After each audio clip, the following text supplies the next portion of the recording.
most of our reactivity towards our children comes out of fear.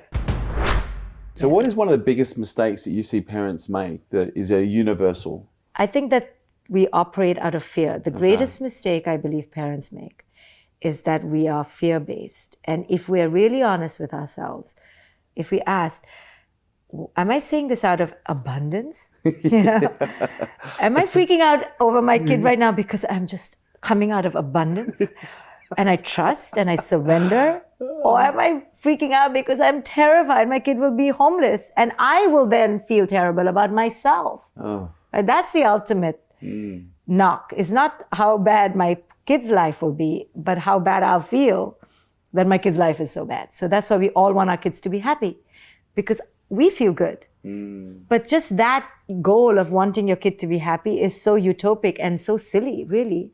But so cultural. Like, you even hear that. What do you want for the atypical spiritual types? What do you want for your child? Well, I don't care what they do as long as they're happy. Yeah, and I don't say Wow. I may say it if if I've fallen into some stupor of culture.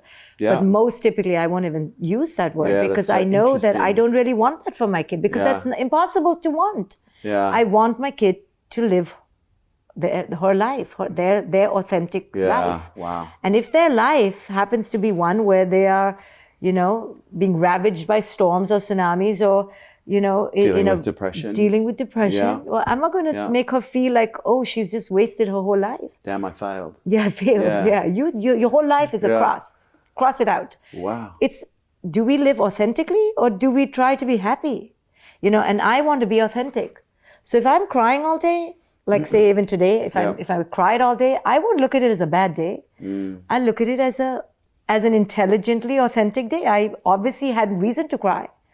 And I cried. And then I'm happy another day, and that's that day. And then another day is a dissatisfied kind of bored day, then that's that day. I don't take any of it seriously, really. Yeah. The happiness, I know, is very fleeting. And so is the sadness. So I'll cry, big deal. And so I'll be happy, big deal. None of it really touches the core of who I am, which is just presence, right? We are ultimately just beings who are here.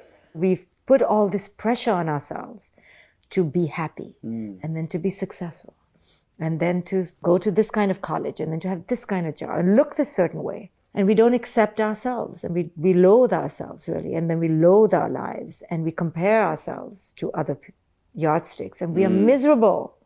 And so the only antidote is radical acceptance. Tara Brach has this beautiful book called Radical Acceptance. That's the only answer.